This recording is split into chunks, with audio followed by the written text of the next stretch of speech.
I'm Doug Doyle with the art of the story.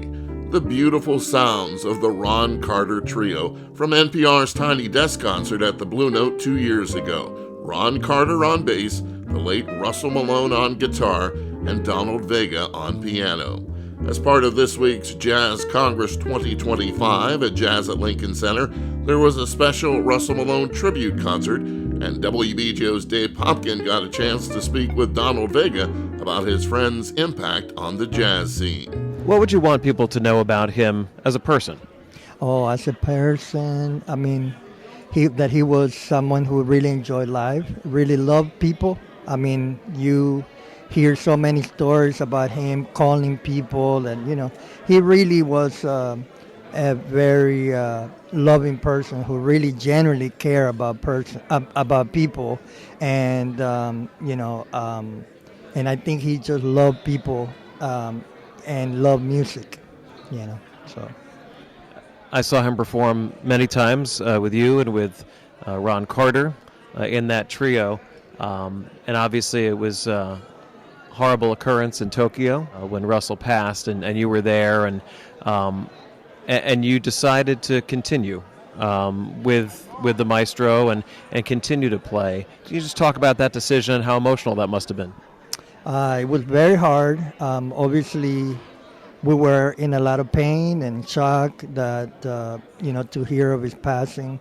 But I think that Russell would have wanted us to keep going and playing, and it was the best thing that we could do to honor him.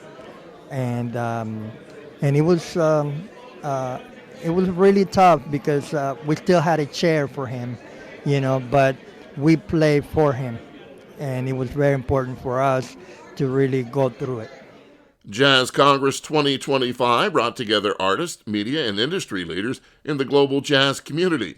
Georgina Javor, the vice president of concerts and touring at Jazz at Lincoln Center, was one of the main organizers of this year's event. Brian Stevenson was here. He's the executive director of the Equal Justice Initiative, and his speech was just so incredibly inspiring, and I think set us off in the new year with things to think about and kind of a mission to accomplish. And then the Russell Malone tribute to his life was just so beautiful, just watching all these artists from all different walks of life and all different parts of the country come in to pay tribute to him. Among those attending this week's events at Jazz at Lincoln Center was Cindy Winters, one of the finalists of the Sarah Vaughan International Jazz Vocal Competition. This is my first Jazz Congress, and it's so nice to be a part of the jazz community because learning about a lot of the conversations that I have in my own career, hearing women in jazz, public platform on a major platform like Jazz Congress, to talk about those issues. In fact, it's called Jazz Congress.